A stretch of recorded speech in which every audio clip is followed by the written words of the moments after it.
খাওয়ারে না। আহলুল জান্নাহ, যারা জান্নাতে যাবে তারে বানাইলাম না। আসহাবুল ইয়ামিন, যারা আমল নামা ডাইন হাতে পাবে ওরাও না।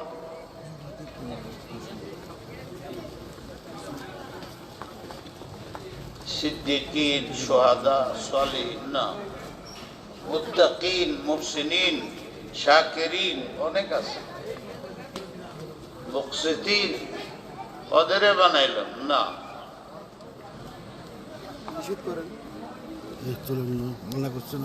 ওদের মধ্যে কি এলেম নাই আছে? প্রথম শর্ত হলো আলেম হইতে, যাকে শরীয়তের ভাষায় আলেম করে। ওইটার জন্য মাদ্রাসা তৈরি করা হয়েছে।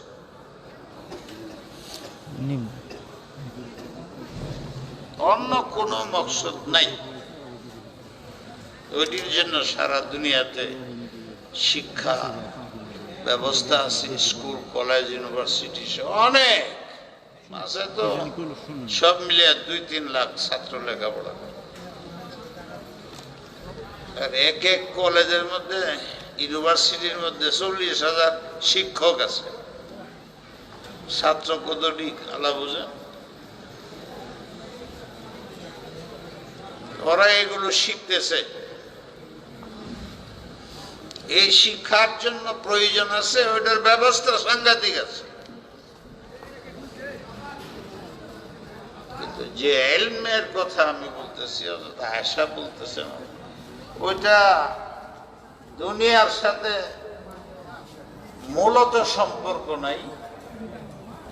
নদী পার হইতে হইলে নৌকা লাগে, একটা নৌকা দরকার। বুড়ো মানুষের হাঁটি লাগে, লাঠি লাগে, লাঠির দরকার। দুনিয়ার এলেমটা আসছে বেশি না, প্রয়োজন, অনেক প্রয়োজন। এইটুকু পায়খানা যত সুন্দর করেই বানায়, তো মানুষ বসে থাকে না, কাজটা সেরে বেরিয়ে যায়। পুরা দুনিয়াটা যদি পায়খানা হয়, তো আমার এখানে সব কাজগুলো এতটুকু। দুনিয়ার জরুরত যতটুকু অতটুকু, স্থায়ী দুনিয়া না। জরুরত সারবে, এইটুক দরকার আছে। ইসলামেও বলে, কোরআন হাদিসের এলেমেও বলে। তা আসল উদ্দেশ্য কি? এই হাদিসের মধ্যে আছে অনেক হাদিস, তার মধ্যে আমি একটা হাদিস করছি।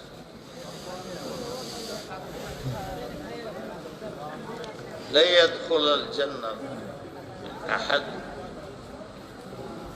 বিআমালিহি। তুমি যা আমল করতেছো, আমলের একটা সূরত আছে, এটা তো দেখা যায়। একটা সিরত আছে ভিতরে, এটা দেখা যায়। এই শরীরটা দেখা যায়, কিন্তু আত্মাটা দেখা যায় না। এনে যদি আমি জিজ্ঞাসা, সবাই বলবে আত্মার দাম বেশি, কিন্তু দেখা যায় না। আমলের একটা সূরত, চিত্র, এই যে আমাদের দেখা যায়। আমার চামড়ার নিচে কি আছে কেউ জানি না। আমলের সূরত দেখা যায়, আমলের আত্মা আছে কিনা এটা দেখা যায়। আমলের মধ্যে আসল উদ্দেশ্য হইল সিরত। সামনে যে বসে এদিক ঘুরাইলে ভালো হইতো। আত্মা সহজে বুঝলে এটার নাম ইখলাস। ইখলাসের মানে আল্লাহ ছাড়া আর কিছু চাই না। মাহমুদুল হাসান সাহেব, আল্লাহ ছাড়া আর কিছু চাই না। চাকরি না, বেতন না, কিচ্ছু না। কি চাও? আল্লাহ রে চাই। ওই এলেমের বৈশিষ্ট্য এটা। ইলমুন ইবতাগা বিহি ওয়াজহুল্লাহ। এলেমটাই শুধু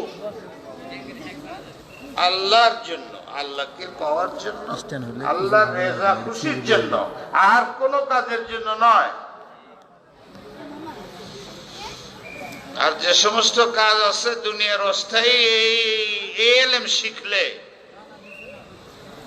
প্রয়োজন মিটানির ব্যবস্থা হবে, তোমার দ্বারা হবে, নাহলে অন্যদের দ্বারা হবে, সবার দ্বারা হবে, কিন্তু এই কাজটা কারো দ্বারা হবে না। এটার জন্য এই মাদ্রাসা, ওই এলেমটা হাসিল করা সরাসরি নবী ওহীর মাধ্যমে হয়েছে।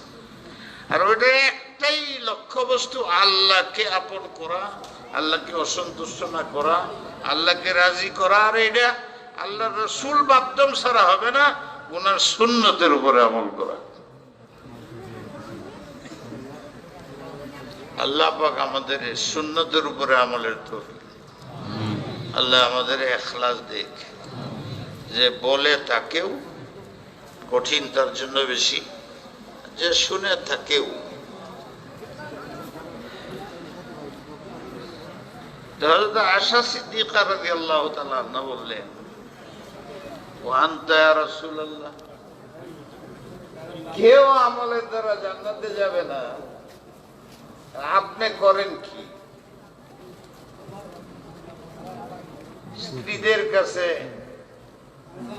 দিন ভাগ করে করে হুজুর যেতেন, মেসালান উপমা, এখানে একদিন, ওখানে একদিন, ওখানে একদিন। এক তো স্বামী আর একটা হলো নবী। এক সপ্তাহ পরে আমি স্ত্রীর ঘরে, নবী আসবে, আমার স্বামী আসবে, আমরা এক দুজনের তো ঝগড়া লাগে, এদের মধ্যে আবার ঝগড়া নেই।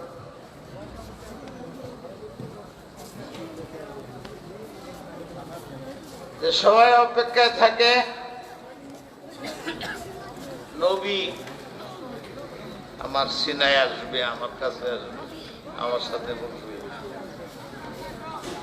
এর চেয়ে আর সৌভাগ্য কি হইতে পারে? আবার উনি আমার স্বামী, নবী। অনেক সাহাবী এরকম বলতেন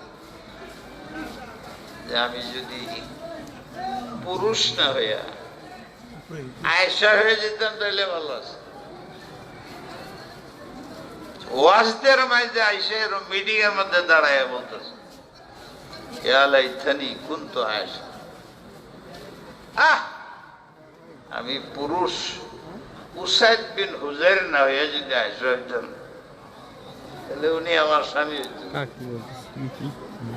কেমন মোহাব্বত, কেমন এসব, লজ্জাও নাই, কিছু নাই, সবার সামনে চিৎকার দেয় লাগছে। সাহাবাদের মোহাব্বত ছিল, কিন্তু উনি ওই যে খুব এলেমওয়ালা ছিলেন, না বুঝলে নবীরে সাথে বুঝছে পরে সাথে।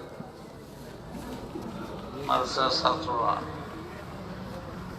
ক্লাসে তো বসো কম, খুব কম, মন থাকে বাইরে, মাথা নষ্ট হয়ে গেছে। হাদিস পড়তেছে, মন অন্যদিকে। একটু আগে যাইতে পারবেন ভাই না? একটু আগে যান তো, আমার একটু পড়াইতেছি আমি, মন অন্যদিকে। টেলিফোন এসে গেছে, বুখারীর সবক বাদ দিয়া টেলিফোনে কথা কয়, 10 টাকায় বসে। তিনি ছাত্ররা দেখে, উস্তাদে করে, ছাত্ররা দেখে, আরো ছাত্ররা বেশি করে। এখন তো নিষেধ করলে উস্তাদের বিরুদ্ধে লেগে যায়। এমন অভ্যাস হয়েছে। আমি বলি যে পৃথিবী এখন চরম দুরবস্থা থাকা সত্ত্বেও এখন পর্যন্ত বলে না কেউ মাদ্রাসার ছেলেরা নেশাগ্রস্ত, উস্তাদরা নেশাগ্রস্ত, এই কথাটা বলে না। ঠিক। শরাব খায় বা নেশা খায় থাকতে পারে, কিন্তু এটা এখন পর্যন্ত পাবলিকের মুখে আসেনি।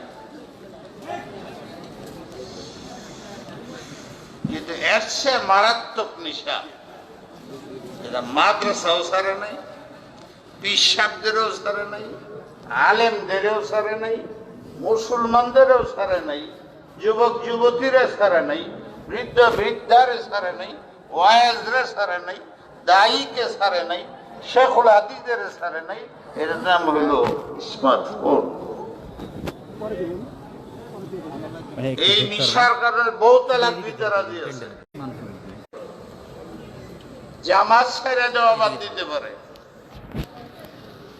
সবক কোরআনি বাদ দিতে পারে, সবকিছু উজাড় করে দিতে পারে, কিন্তু এইটা ছাড়তে পারবে। এটা এমন নিশা, সব নিশার ঔষধ পাওয়া যায়, বোতল পাওয়া যায়, চিকিৎসক পাওয়া যায়, চিকিৎসা ভালো হয়ে যায়। এই দেশে আজকে 15-20 বছর চলছে, এই লাইনের চিকিৎসকরা নিজেরাই ফেল। কারণ ওরা এগুলো দেখে পরে চিকিৎসাও করে, আবার নিজেও দেখে যে আমল আমি করি আমার ছাত্র তো এটা করবে। এখানে রেখে দিব নাকি? আলেমরা এটা করলে আলেম পাবলিকরা আরো বেশি করবে। এখানে ধরে থাকে। এই জন্য যারা পয়সা রয়েছে সবার চুলার গড় নাই, একদম নাবালের বাচ্চাটা জানি সবার পক্ষে একটা দুইটা করে আছে। আবার আমাকে দিয়ে দিল। আগের সবাই বলতো এই জন্য এখন ওই যে আমি আসার আগেই বলতেছে যাই করেন ফটো উঠাইবেন না, ক্যামেরা উঠাইবেন, এটা কইতেছে না। মসজিদে ওইটা বলতে হয়, মসজিদে কোনো কথা বলা হারাম, দুনিয়াবি কথা বলা হারাম। এটা যে কি কথা আল্লাহ জানে। কিন্তু আর কোন এলান করুক না করুক, মুয়াজ্জিনে বলে টেলিফোন বন্ধ রাখুন। বিভিন্ন জায়গায় লেখা আছে টেলিফোন বন্ধ রাখুন। নামাজের মধ্যে নামাজও পড়ে, আবার টেলিফোন বন্ধ রাখুন এটাও পড়ে, ফলে তার নামাজ নষ্ট হয়ে যায়, কোনো খবর নেই। এই বিষয়টা করতেই হবে, অন্যটি করুক না করুক। আপনাদের এলাকার খবর জানি না বহুদিন পরে, কারণ আমি জানতাম এই এলাকা বাংলাদেশের মধ্যে যে কয়েকটা এলাকা ইসলামের এলাকা, পর্দার এলাকা, যেখানে আসলে মানুষ ইসলাম বুঝে, ওই রকমের একটা পুরসা। এখন কেমন আছে জানি না। এখানে টেলিভিশন চলতো না ওই সময় আমি এসেছি, কারো বাড়িতে টেলিভিশন পাওয়া যেত না, রাস্তায় কোনো মেয়ে লোক দেখা যেত না। যারা পুরান আছেন কথা ঠিক না বেঠিক, কিন্তু এখন কি আমি জানি না।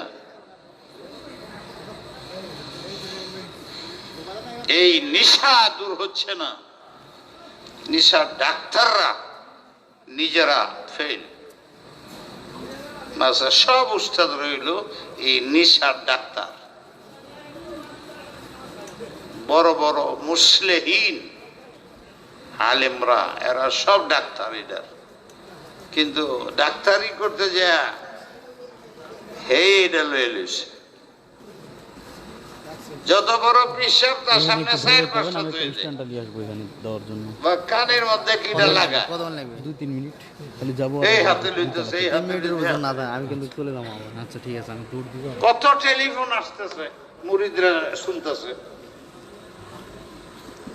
এই পিসাবের এই অবস্থা দেখে সবচেয়ে আপন মুরিদ হে আরো 10টা রাখে।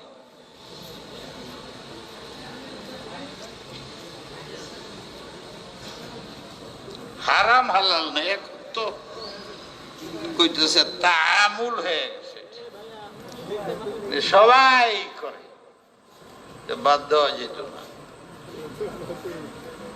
কোটি কোটি টাকা বাঁচে, আর আর টাকা ব্যবসায়ীদের বেঁচে যায়। আমেরিকা যাইতে হয় না, টেলিফোন করলে কাজ হয়ে জায়গা। অর্থনীতির বিরাট লাভ, আর আর খার টাকা বেঁচে যায়। এখান থেকে টেলিফোন করে কোটি টাকার ব্যবসা চলছে, কোটি টাকা। এই সমস্ত মুসলিহাত দেখায়া কোন মাদ্রাসার মিটিং নাই, খতমে বুখারি নাই, ছোট্ট বড় রাজনৈতিক অরাজনৈতিক মিটিং নাই, সবগুলোর মধ্যে ভিডিও আর ফটো থাকবে। কেন? লাভ আছে, ফায়দা আছে। এই আমি ওয়াজ করতেছি, এটা যদি ভিডিও করা হয় তো একসাথে 1 কোটি লোকে দেখবে। এই এনে যারা পয়সা রয়েছেন 1000-1200 2-3000, কিন্তু একটা ভিডিও লাগাই সারা ওয়ার্ল্ডে শুনবে, ফায়দা শেষ নেই। আলেমরা বলতে থাকে এই লাভ, এই লাভ, এই লাভ।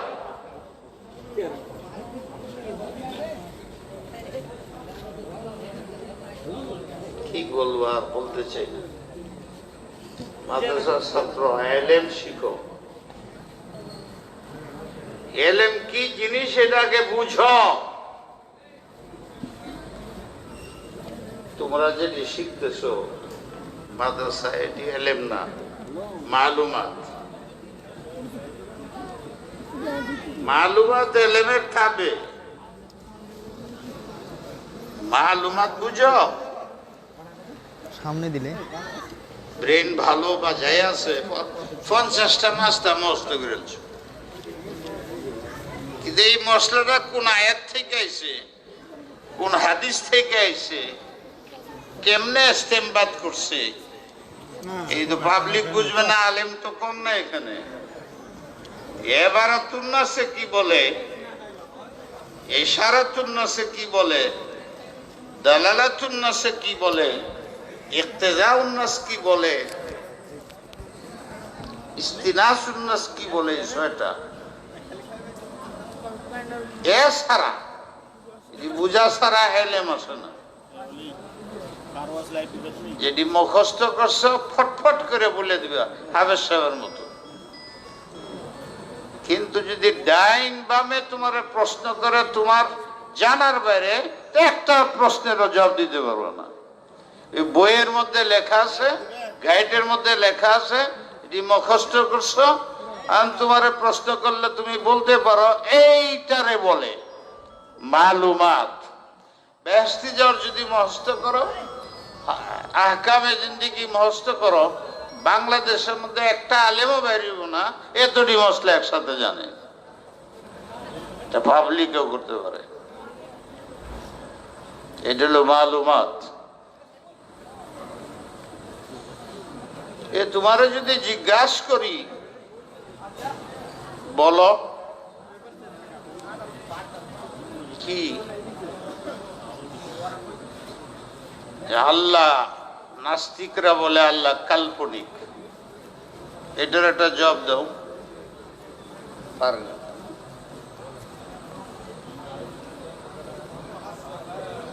আমি যদি জিজ্ঞাসা করি, বলো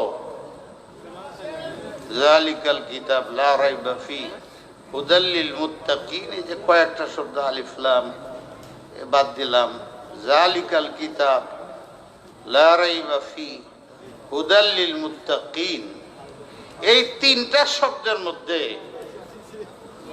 ইবারাতুন নাস কি, ইশারাতুন নাস কি, দালালাতুন নাস কি, যদি পাবলিক বুঝতেছেন না, আলেমরা বুঝতেছে, ইলতিজামুন নাস কি বলতে পারে না, ইস্তিসার নাস কি বলতে পারে না। আমি যদি বলি আল্লাহ রাসূল বলছেন আল কুফরু মিল্লাতুন ওয়াহিদা, সব কাফেররা এক থাকে,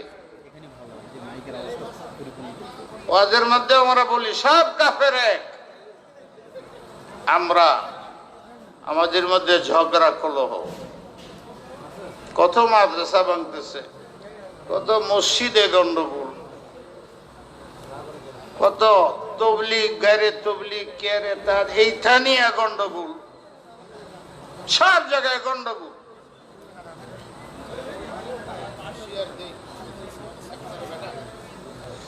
আল্লাহ আমাদের রক্ষা করো, তুমি ছাড়া আমাদের পথ নেই। আমি জিজ্ঞাসা করি এই আয়াতের এই অর্থটা বলো, তাই দেখা যাবে ছাত্রদের খবরই নেই। আমি যদি জিজ্ঞাসা করি আমার একটা কথা বলো, আল কুফরু মিল্লাতুন ওয়াহিদার দ্বারা আল্লাহ রসুল কি বুঝাইছেন? কেউ বুঝে দেবে, খালি বলবে যে কাফেররা সবে। এই হাদিসের অর্থ, হাদিসের অর্থই না, এইটাই বলবে।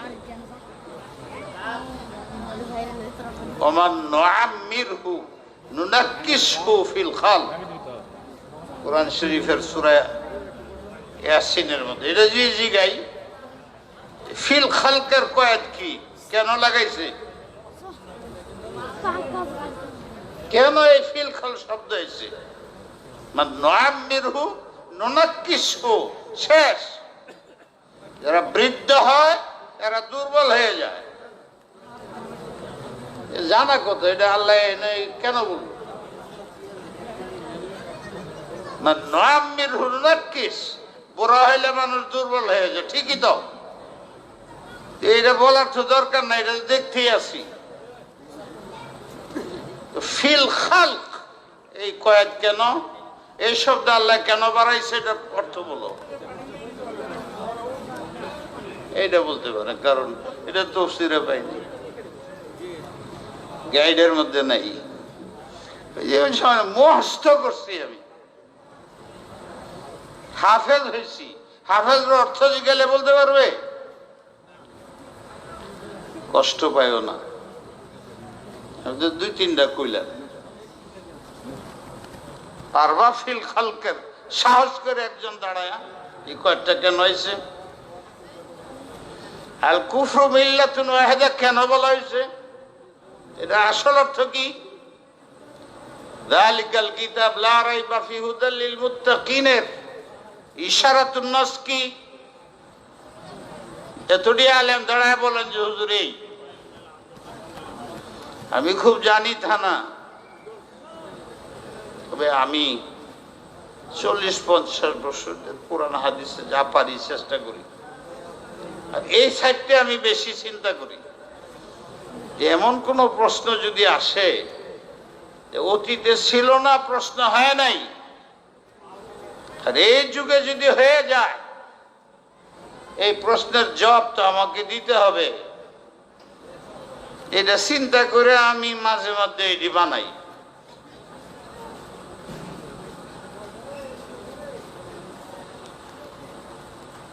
কোরআন সব যুগের জন্য, সব প্রয়োজনে, সব জায়গায়।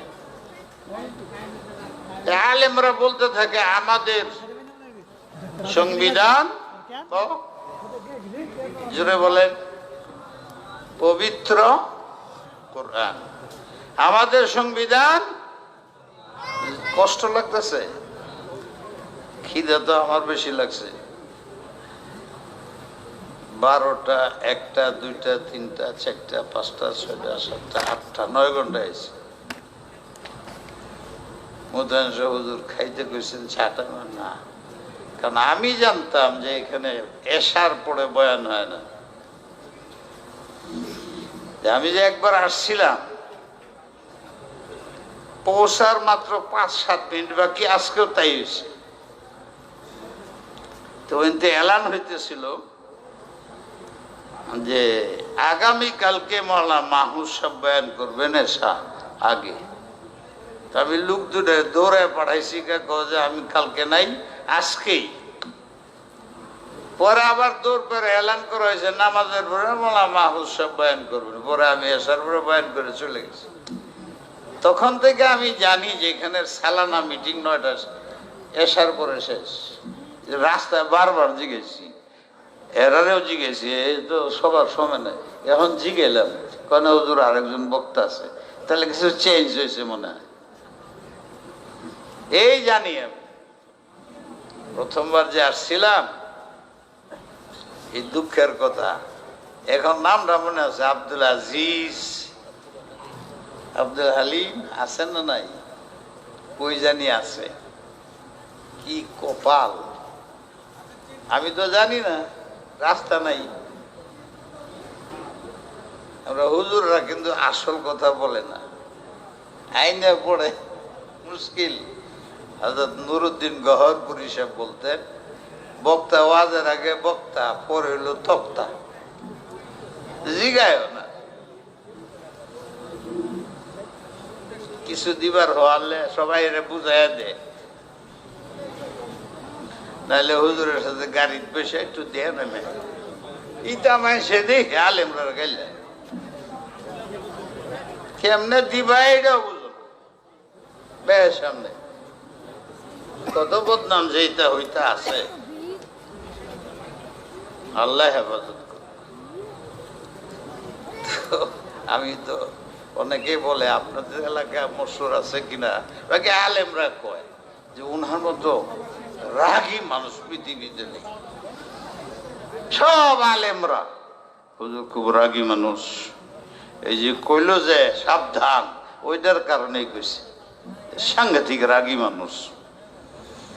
জিগায় কার সাথে রাগ করছি বলেন, একজনও পাবেন ভাবে রাগ করতেছি সরকারের মন্ত্রীর সাথে, রাগ করতেছি কুঠিপতিদের কাছে যেগুলো আলেমদেরকে তাদের গোলাম মনে করে, ওদের সাথে লাগে আমার। তাদের এলেমের অহংকার দেখায় বা তাদের টাকার অহংকার দেখায়, এদের সাথে আমার খুব লাগে। 4-5টা প্রেসিডেন্ট গেছে, সবটির সাথে লাগছে, এই নিয়ে সবাই শুনে। তো আমরার সামনে গেলে হুজুরে মাইরি বলবো, জিগায় একজন আলেম দাঁড়ান বাংলাদেশ, হুজুর আমার সাথে দমকাইছে, পারবেন? পাইবে কি? 3-4টা প্রেসিডেন্টরে বাইর করে দিচ্ছে সবার স্থল থেকে, এইটা পাবে। অনেক কোটিপতিরা, আমার অহংকারী বলবেন না, আমি গায়রতওয়ালা, আলেমদের শান আছে, এটা অহংকার না।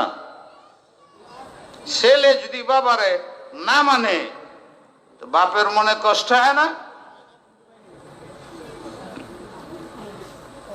তোমার জানাজা দাও আমার পড়াইতে হয়, কবরের খুঁজে দিতে হয়, তেলাওয়াত করে দোয়া করতে হয়, সব আমারে দেখ করে। আমারে মূর্খ বলো, আমারে গোলাম বলো, তোমার দায়িত্ব ছিল কোরআন মুখস্থ করা, তোমার ছেলেদের মুখস্থ করা, তারে বড় আলেম বানানি।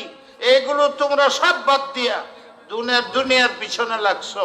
আরে এতিম গরিব মিসকিন এরা বড় বড় আলেম হয়েছে, ওরা বুঝে আল্লাহর কাছে জবাব দিতে হবে।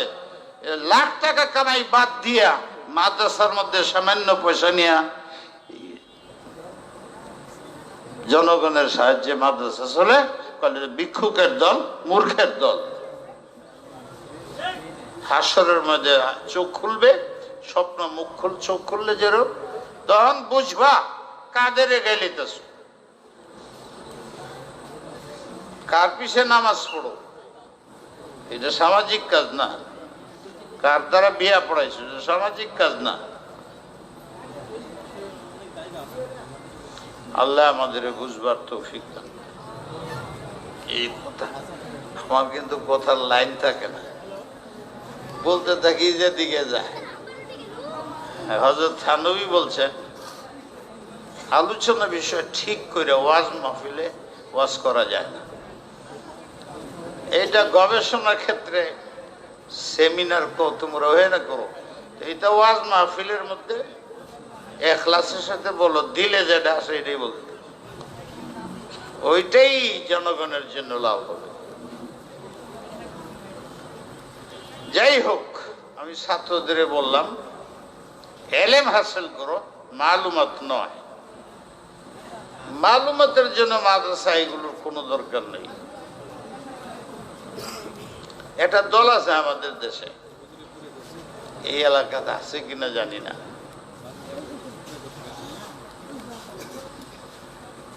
তারা বলে সহি হাদিস ছাড়া আর আমল কোন যেত আছে। এখন ফেসবুকের মধ্যে যে মারামারি হইতা আছে, তা আমিও এক মাদ্রাসা তো পড়াই, এক মসজিদে জুমাও পড়াই 45 বছর যাবত। শতকরা কমপক্ষে 90 জন হইল সরকার, মন্ত্রী, মিনিস্টার, এমপি, প্রেসিডেন্ট, হের নামাজ পড়ে। আলেমরাও জানে। অনেক ঘটনা ঘটে আমার ওইখানে। তো একদিন আমি বললাম যে এরা সবসময় বুখারীর নাম লয়, বুখারী হাদিস ছাড়া মানি না, বলে না এক, আর সহি না হইলে আমল করা যাবে না, ঠিক না? এনে কঠিন কঠিন জবাব দিতেছে, প্রশ্ন হইতেছে, জবাব দিতেছে, কিন্তু এইটা জবাব তো চলে না। যতটি মজাব আছে তাদের কাছে অকাট্য দলিল আছে, ওরাও একটা মজাব, মানে আহলে হাদিস একটা মজাব, তাদের কাছে অকাট্য দলিল আছে। আকলি দলিল যেটা এটাও আছে, নকলিও আছে, সব আছে। চারো মজাব ঠিক, তো চারে মজাব যদি ঠিক হয় তাদের দলিল ঠিক হবে না? জীবনেও এইটা দলিল দিয়ে লাভ হইব না। এই যুগে কি দলিল দেওয়া যায় এটা বাইর করো, এরা যাতে রওনা করতে পারে। যাই হোক, আমি বললাম বুখারী মানো তো তোমরা? মানি। এই দেশে বুখারী এমন চর্চা, এনে যারা আছে সব বুখারী জানে, কিন্তু আর হাদিসের কিতাব জানে না। বুখারী কথা উস্তাদেও দলিল খালি বুখারীর তালাশ করবে, ছাত্ররা খালি হুজুরে আপনি আমাদের দলিল দেন, উস্তাদেও খালি বুখারী বুখারী। আর বুখারী পড়া নিয়ে মারামারি, বুখারী পড়লে বেতন বেশি, শেখুল হাদিস, এটা অহংকারী ছাড়া কিছু। আবার এই অহংকারী বলাও যাইব না, তাইলে আবার মার খেতে দিব আমারই। আপনি হ্যাঁ দিলেরটা জানেন না, খেয়াল্লার সতর্কতা করবে। এটা বুখারী ছাড়বো না, ছাত্রদের আন্দোলন করে এলাকাবাসীদের আন্দোলন। আপনাদের এখানে এরকম আছে কিনা আমি জানি না। আমি আহলে হাদিসরে বললাম এই মসজিদের মধ্যে বুখারী শরীফ কার কাছে আছে নিয়ে আসো। অনেক লম্বা ঘটনা, সংক্ষিপ্ত বলতেছে। পড়ো, তা পড়ছে বিসমিল্লাহির রহমানির রহিম, বাবু কাইফা কানা বদউল ওয়াহি ইলা রাসূলিল্লাহি সাল্লাল্লাহু আলাইহি ওয়াসাল্লাম ওয়া কওলিল্লাহি আযজা ওয়া জাল্লা ইন্না আওহাইনা ইলাইকা কামা আওহাইনা ইলা নূহি ওয়ান নাবিয়িনা মিন বাদি। বস মাসার ছাত্ররা উস্তাদরা শুনেন, আল্লাহর রসুল যেটা বলছেন হাদিস সহি, বুখারীতে সহি হাদিস আছে, ঠিক আছে। সহি ছাড়া তো আমল করা যাইব না। তুমি কি পড়লা? বুখারী শরীফের শুরুতে লেখা আছে বিসমিল্লাহির রহমানির রহিম, আছে না নাই? এই কয় না তো কেউ, আছে লেখা। এটা আমল কিনা বলেন? লেখা আমল কিনা? তো ইমাম বুখারী বিসমিল্লাহ লেখছেন, সব আলেমরা, সলফিরা, আহলে হাদিসরা সবাই বলে এই হাদিসটা জয়ীফ, সহি না।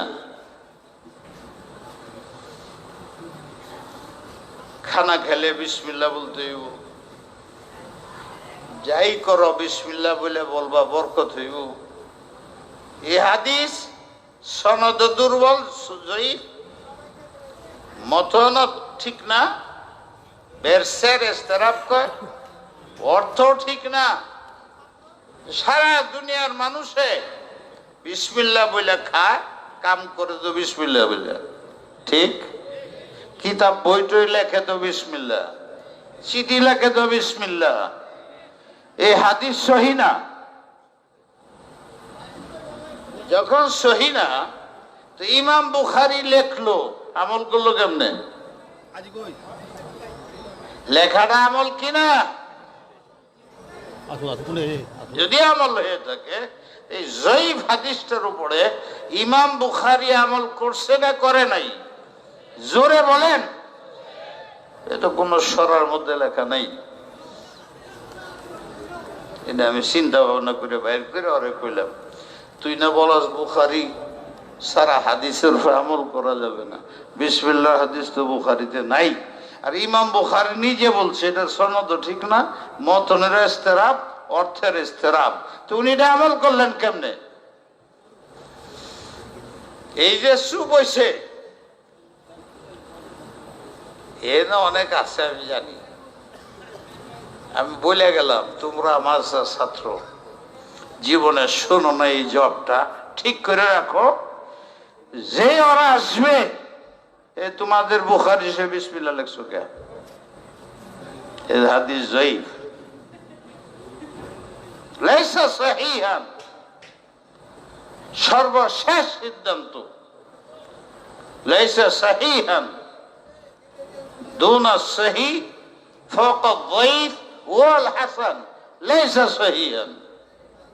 হাদিস সহিহ না এটা। ইমাম বুখারী আমল করে কেমনে? আমি যখন এদের পালায় পড়ছি, এরা খালি মানে দলিল দে দলিল দে দলিল দে, তখন আমি এইটা চিন্তা করে বের করছি। এই যে চিন্তার থেকে যে আমি একটা দলিল বের করছি, এখানে দাওরার ছাত্র আছে, উস্তাদরা আছো, এটা তো কোনো কিতাবের মধ্যে নাই।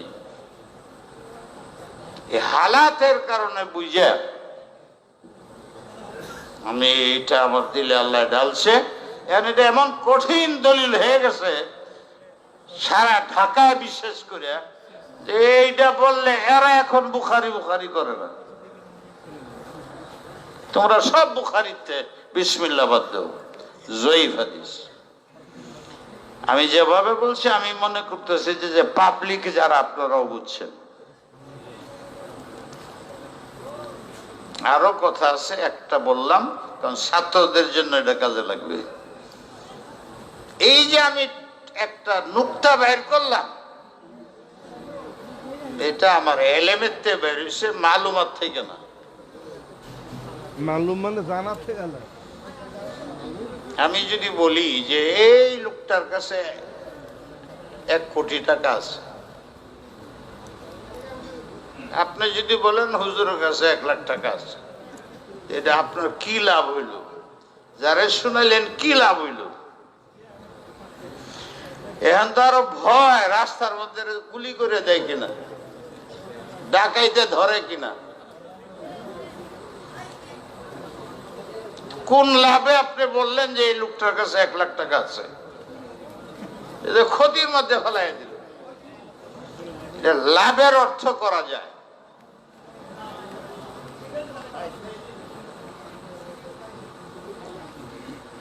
একজনে এসে আমারে বলতেছে যে হুজুর, আমি খুব অভাবী, আমারে কিছু সহযোগিতা করেন, 100, 200, 1000, 2000 টাকা দেন। আমার কাছে নাই দেওয়ার মতো। হাদিসে আছে, তুমি যদি পরামর্শ দাও, কাউকে উদ্বুদ্ধ করো গরিবকে সাহায্য করার জন্য, তাহলে যে সাহায্য করবে সে যে সওয়াব পাবে, তুমি যাদের পরামর্শ দিলা তুমি সমান পরিমাণ সওয়াব পাইবা। হিংসা করো না, যদি পারো সাহায্য করার, এটাও একটা নিয়ম। তাইলে এনে একটা অর্থ করা যায়, হুজুর আমারে কিছু টাকা দেন। ভাই আমার কাছে তো নাই। ওই যে লোকটা খারে রয়েছে 1 লক্ষ টাকার মালিক, এইটার একটা ইঙ্গিত অর্থ হয় কি, যে আমি তো পারবো না, বাকি ওই যে উনি দাঁড়ায় রয়েছে না, উনি লাখপতি এবং খুব দানবী, তার কাছে যাও পাবে। আমি যদি আমার কাছে কেউ টাকা চায় দিতে না পারি আর বলি যে এই লোকটা যে আছে 1 লাখ টাকা লক্ষপতি দানবীর, তাইলে এটার কি অর্থ দাঁড়াবে? হয় এর জন্য মরণ, আর না এই লোকটা বুঝবে হুজুরে আমারে পরামর্শ দিতেছেন, এই লোকটার কাছে যাও, গেলে পাবে। ঠিক? তাহলে আমার এই কথাটার অর্থ কি যে উনি 1 লক্ষ টাকার মালিক? এটার অর্থ কি? অর্থ হলো তুমি তার কাছে যে চাইলে পাবে, আমিও বলে দিতেছি। এই অর্থ হলো সুন্দর অর্থ হয়ে যায়। আর যদি আমি বলি জানো 1 লক্ষ টাকার মালিক, তাহলে সুরে ব্যক্তি মিলে রাস্তার মধ্যে ধরে মেরে দিই। দুইটি অর্থের সম্ভাবনা, কিন্তু এটা গোপন অর্থ হলে এই তুমি আমার কাছে চাইতেছো, আমি দিতে পারবো না, উনি খুব লক্ষপতি, খুব দানবীর, যাও ওনার কাছে চাও, পাবে। তাহলে অর্থ ঠিক, উনি লক্ষপতি ঠিক, কিন্তু এই শব্দের দ্বারা বোঝা যায় না উনি 1 লক্ষ টাকার মালিক, এতে কিছুই বোঝা যায়। এইটা গোপন অর্থ করতে হবে। এটার অর্থ কি? 1 লক্ষ টাকা, এর অর্থ হলো তুই আমার কাছে না চায়া তার কাছে যা চাইলে পাবে। এটার ইশারাতুন নাস বলে, ইঙ্গিত বলে।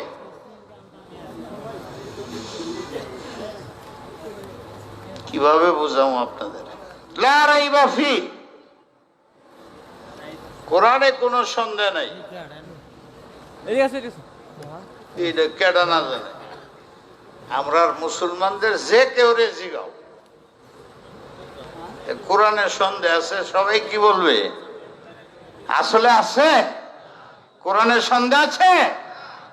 যে কইব সন্দেহ আছে তো মুসলমানই থাকবে না। ছোট বড়, আলেম জালেম জাহেল সবাই জানে কোরআনের মধ্যে সন্দেহ নাই, জের জবরের ফরক নাই। ঠিক? কিন্তু আমরা যখন ওয়াজ করি তখন যে বলি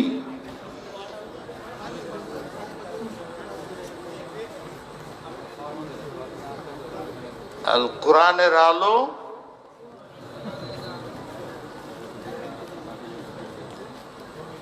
এটা কি বলে?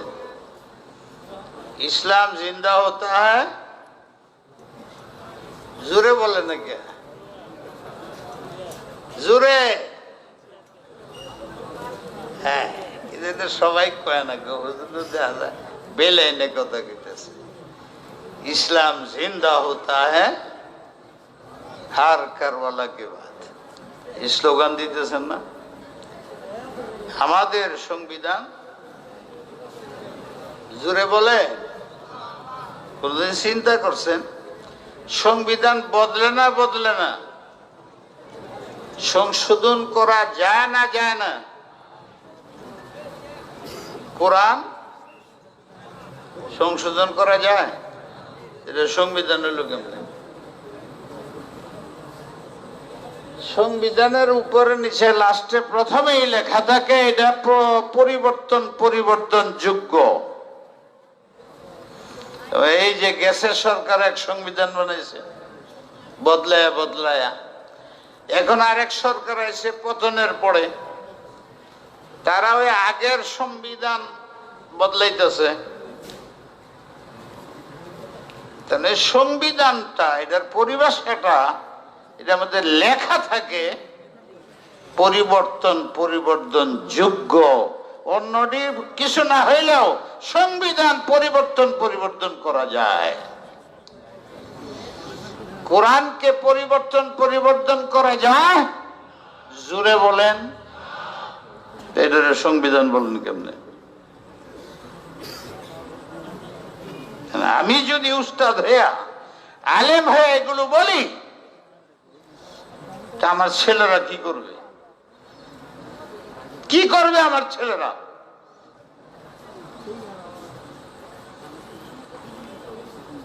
কি করবে জনগণ? এই মাদ্রাসা কিসের জন্য? ওই এলেমের জন্য। জানি না এই যে কইলাম এটা আরো শুনছেন কিনা। যারা আমার ওয়াজ শুনছে অনেক হয়তো শুনতে পারে, কারণ আমি একাই এটা কই। আজকেও বললাম,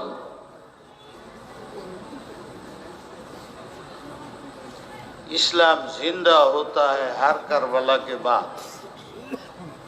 কুফরি কথা।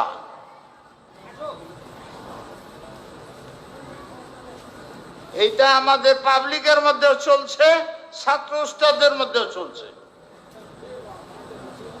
বক্তারা বলতেছে, নারায়ে তাকবীর দেখের উল্টে আলতাছে। এটা কাদের স্লোগান? যারা বলে সব সাহাবী কাফের, আবু বকর কাফের, উমর ফারুক কাফের, কোরআনে এসাল জিপ্তে তাগুত, জিপ্ত মানে আবু বকর, তাগুত মানে উমর, উসমান গনি কাফের।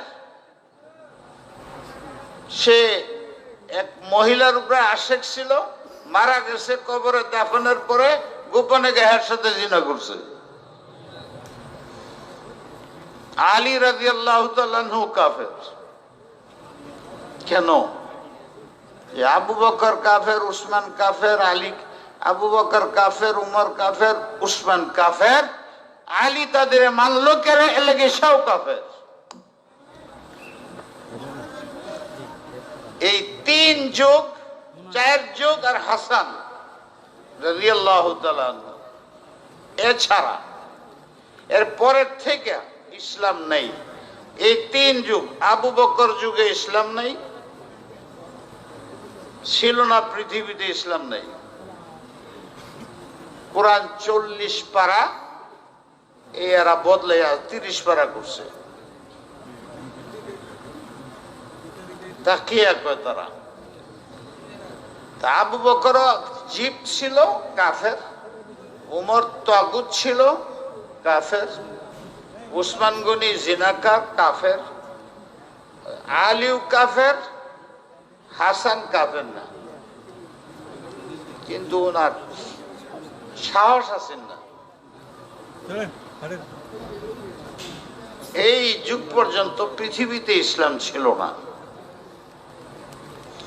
হুসাইন রাদিয়াল্লাহু তাআলা আনহু, হাসান, হাসানাইন, হুসাইন হাসান রাদিয়াল্লাহু তাআলা আনহু, আমার 100 কোটি জীবন তাদের জন্য ফেদা, কুরবান করতে রাজি আছি। যেভাবেই হোক শহীদ হয়ে গেছে। শিয়ারা ওনাকে ইমাম মানে। উনি শহীদ হওয়ার পরে থেকে শাহাদতের রক্তের মধ্যে ইসলামের আওয়াজ উঠছে পৃথিবীতে। এতদিন 30 বছর পরে আবার ইসলাম চালু হয়েছে। আবু বকরের যুগে ইসলাম ছিল না, ওমর ফারুকের যুগে ইসলাম ছিল না, উসমান সাহেবের যুগে উসমান ছিল না, আলী রাদিয়াল্লাহু তাআলা যুগে ইসলাম ছিল না। কাযাফিল উসুল, উসুলে ফারা, নাহজুল বালাগা, আল হুকুমাতুল ইসলামিয়া, ছাত্রের নাম দিলেই খারাপ, এই কিতাবের মধ্যে আছে।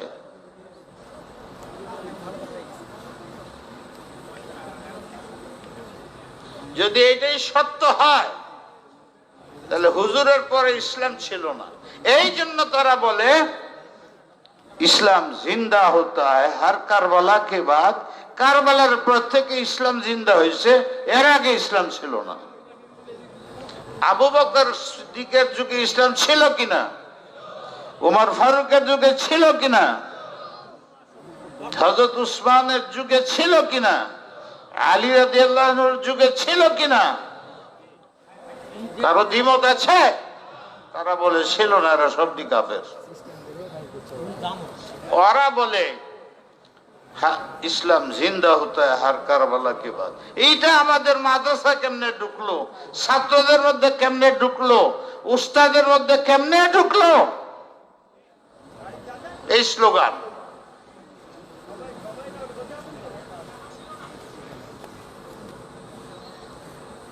আমার কেন জানা থাকবে না? শেখুল হাদিস,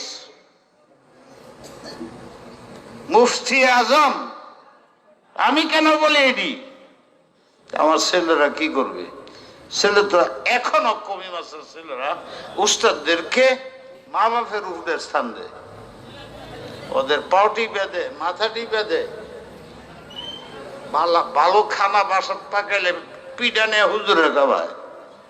এখনো এইটা ছাত্র, এই ছাত্রগুলো আমাদের হাত ছাড়া হয়ে যেতেছে কেন? আর এই ছাত্রদের সাথে আলিমদের সাথে সম্পর্ক পুরো এলাকার মানুষ, এরা বিভক্ত হচ্ছে কেমনে? ভাই আল্লাহ আমাদের মাফ করে দাও।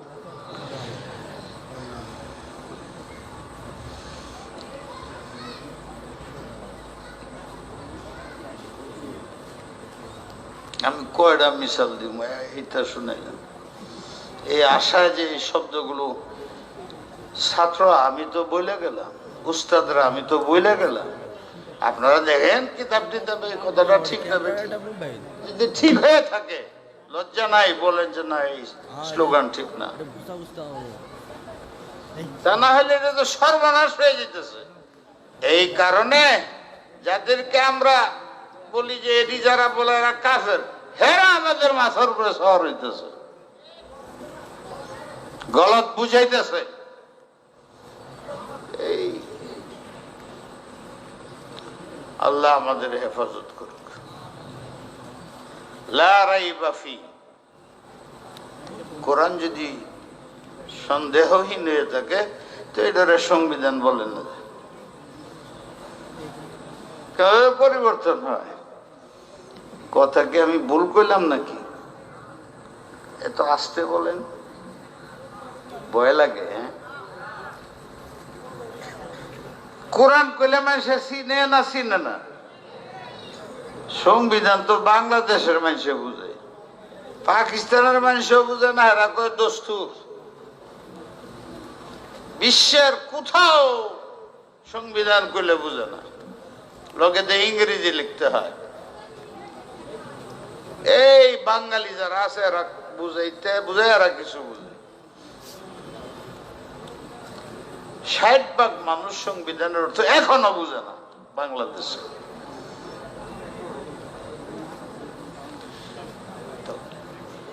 আমাদের বিধি বিধান আইন হবে কোরআনের। কোরআন রে বুঝে না মানুষে, কোরআন কইলে বুঝে না, কোরআন শরীফ কইলে বুঝে না। যে শব্দটা বললে বেশি বুঝে, সবাই বুঝে, দুনিয়ার সবাই বুঝে, ওইটা ব্যবহার করব না 25 লাখ মানুষে, এই 1 কোটি 25 কোটি 40 কোটি মানুষে বুঝে আর 400 কোটি মানুষে বুঝে না, ওই ভাষণ ওই শব্দ ব্যবহার করব না যেটা সাবে বুঝে ওইটা? তো কোরআন শরীফ বলো, কোরআন শরীফ, হাদিস, সাহাবায়ে কেরাম, ইজমা, কিয়াস, এটি পাবলিক বুঝে না। ও তলে দিয়ে আরেক দলে কয় শুধু কোরআন হইলেই চলবে, আরেক দলে কয় শুধু হাদিস হইলেই চলবে, আরেক দলে বলে কোরআন হাদিস হইলেই চলবে, সাহাবা লাগবে না, আরেক দলে বলে সাহাবা লাগবে, ইমাম লাগতো না, আরেক দলে বলে ইমাম লাগবে। এই যে মারামারি, এটি তো পাবলিক করে না, পাবলিক এটার মধ্যে শরিক হয় আলেমের প্রতি আকর্ষণের কারণে, ছাত্র এটার মধ্যে শরিক হয় উস্তাদের ভক্তির কারণে। কিন্তু তুমি এটা কি করতেছো? ফেতনা কেমনে দূর হবে? ফেতনা তো বাড়তেছে। ভাই অনেক কথা বলছি, কিন্তু আমার কোনো আয়াত শুনেন নাই। অনেক আয়াত ছিল, একটাও পড়ি নাই।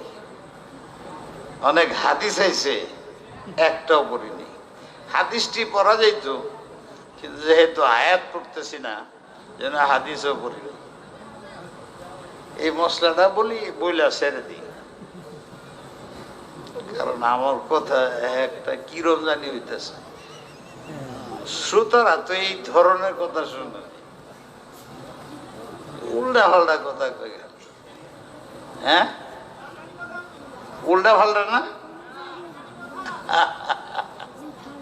এই আরেকটা কথা শোনাই, আমি মানুষকে বলি যে ওয়াজ মাহফিলে কোরআনের আয়াত না পড়া যায়, হাদিস না পড়া যায়, যে এইরকম ওয়াজ মাহফিল যে 10,000 টাকার তরকারি পাকাইছে, এটা লবণ দেয় নাই 2 টাকার, স্বাদ লাগে?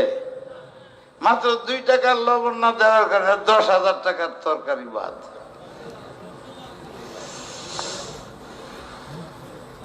যে এরকম মজলিস হয়, আয়াত নাই, হাদিস নাই, আমারও অনেক জায়গায় যদি কেউ তেলাওয়াত করতে থাকে আমি না করে দিই। কেউ বুঝে না হুজুরে উল্টা পাল্টা কথা কয়, উনি কোরআন বিরোধী, কোরআনটাও পড়বার দেয় না।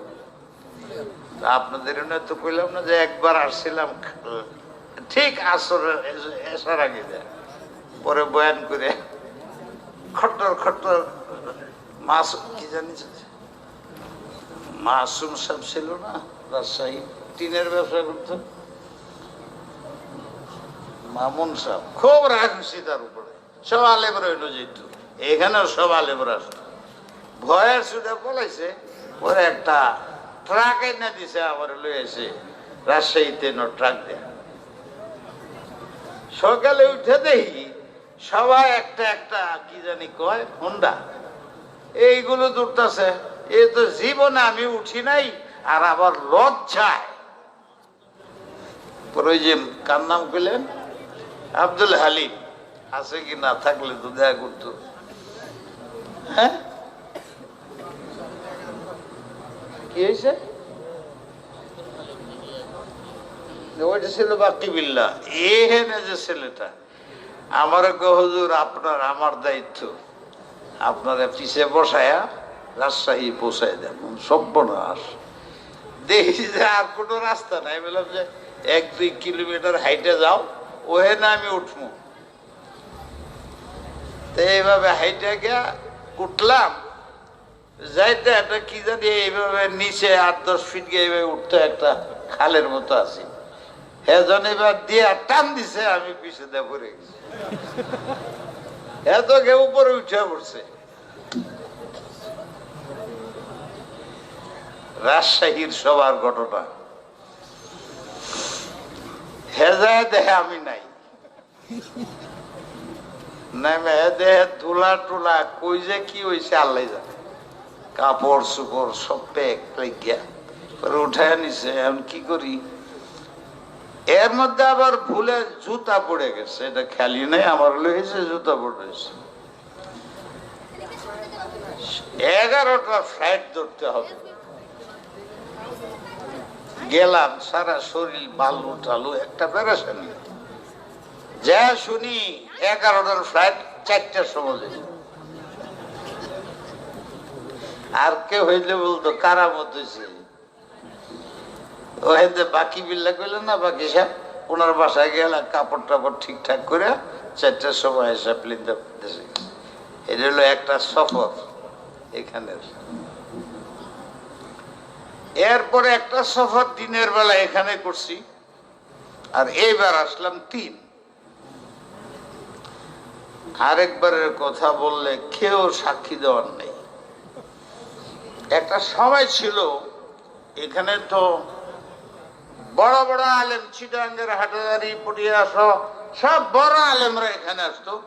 তার একটা কারণ ছিল, কালেকশনের মেইন জায়গা এটা ধান। তো একজন আমার শাশুড় ছিলেন, 3 বার কুল হুয়াল্লাহু শরীফ পড়েন, বিসমিল্লাহির রহমানির রহিম, কুল হুয়াল্লাহু আহাদ আল্লাহুস সামাদ লাম ইয়ালিদ ওয়া লাম ইউলাদ ওয়া লাম ইয়াকুল লাহু কুল হুয়াল্লাহু আহাদ আল্লাহুস সামাদ লাম ইয়ালিদ ওয়া লাম কুল হুয়াল্লাহু আহাদ আল্লাহুস সামাদ। মোতায়েন সব নাই। যিনি পাগলের মতো আমার নিয়ে আসতেন, একবার গেছেন অসুস্থ, মারা গেছে, আল্লাহ ওনারা জান্নাতে আলাম। তো একজন মানুষের নাম মাওলানা দৌলত আলী ছিল। বালিয়া মাছের নাম শুনছেন না? এই মাছের বাণী মোতায়েন ছিলেন 55 বছর। কেউ জানেন ওনার কথা? কেউ জানে? চিন্তার বিষয়। মৌলানা গিয়াসউদ্দিন সাহেবের কথা মনে আছে?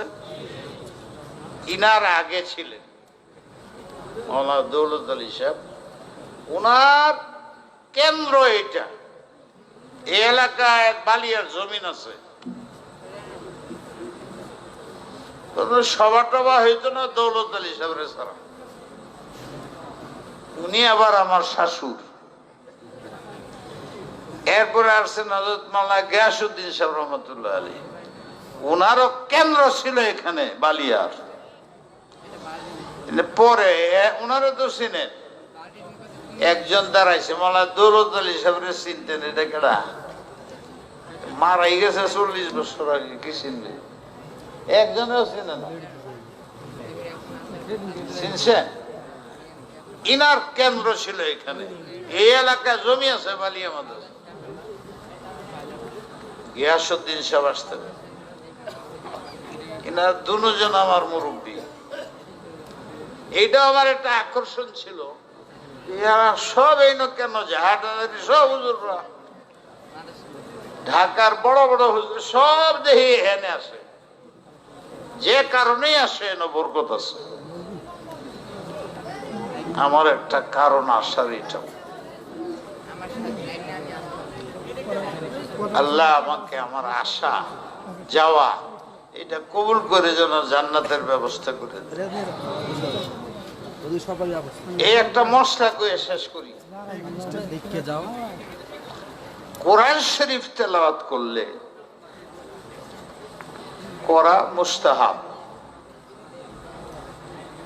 সুন্নতে গায়রে মুআক্কাদা জায়েদা, যেটারে মানুষের নফলও কয় মুস্তাহাবও কয়, তেলাওয়াত করা। নামাজের মধ্যে তো ইমাম সাহেবের উপরে ফরজ, মুক্তাদির উপরে না।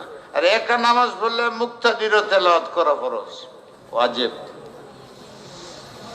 এই জলসার মধ্যে কোরআন শরীফ পড়া এটি মুস্তাহাব, কিন্তু শোনা ওয়াজিব, শ্রবণ করা ওয়াজিব।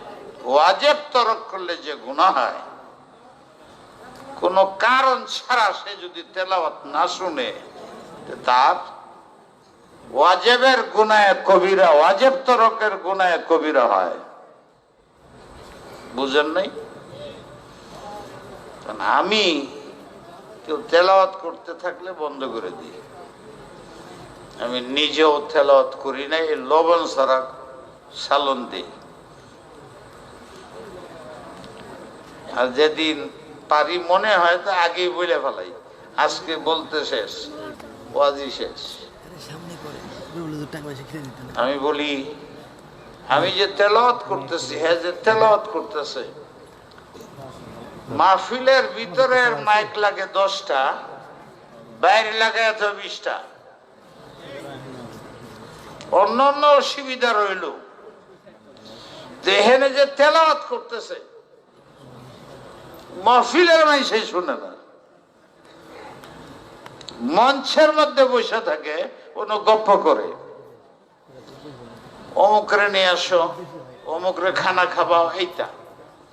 মাঝার ছেলে ফেলেরা বক্তাদের খেদমত করতে হয়, ওরা নামাজেও আসে না।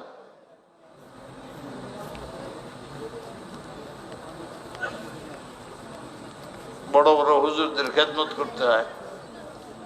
ওই ঘরের মধ্যে 5-7 জন 10 জন 20 জন নামাজ পড়লা। আজকে আমার এই অবস্থায় হয়েছে, রাগারাগি করছি, 5 মিনিটের জন্য জামাতটা পাইলাম না। বারবার 10 বার বলছি যে একটু বলেন, আমি আইসে গেছি 3 মিনিট 3 টিটু বাকি আছে, আমি যাতে জামাতটা ধরতে পারি। জামাত তরক করিয়া ওয়াজ করার নিশা আমার নাই।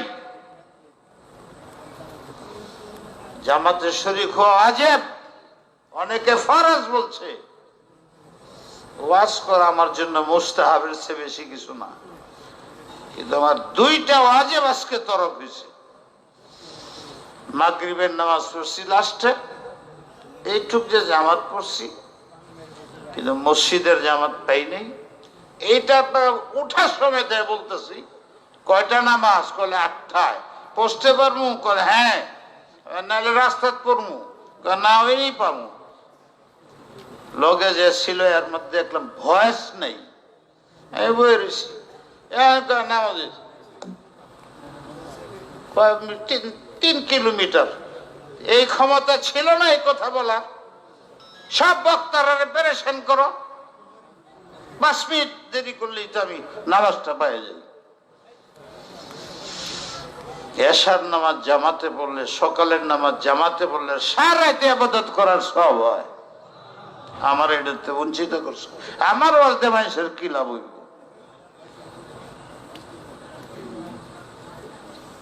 সুন্নতে মুআক্কাদা, ওয়াজিব, অনেকে ফরজ, এইটা সব বাদ দিয়ে ওয়াজ করতেছি। আরেকটা কয় সফর, এই সফর হইলে জামাত বাদ দিবা। পাবলিকের উপরে কি আসর হবে? এত বড় হুজুর জামাত পড়ে নাই, এত বড় হুজুর 5 জন মিলে এখানে 2 রাকাত পড়ে তাড়াতাড়ি আরেক সবাই চলে গেছে। এখানে পড়ো না, ওই সভা দিয়ে ওখানে পড়ো, কেউ যেন দেখে না তুমি সবার জন্য 2 রাকাত পড়ে আলাদা চলে গেছো, মাঠে জামাত হইতেছে। গলাতে আসর হয় পাবলিকের উপরে।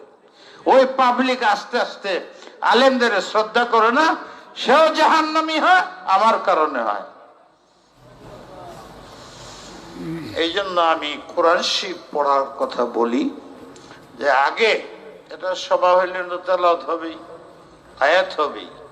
এলাকার মানুষ উপস্থিত, তারা আল্লাহর শুকরিয়া আদায় করা উচিত। এই মাদ্রাসার বরকতে নিজে তেলাওয়াত পারি আর না পারি, শুনতে তো পারি। শোনার সুযোগে সবাই হয়, ছাত্ররা তেলাওয়াত করে, আলেমরা তেলাওয়াত করে।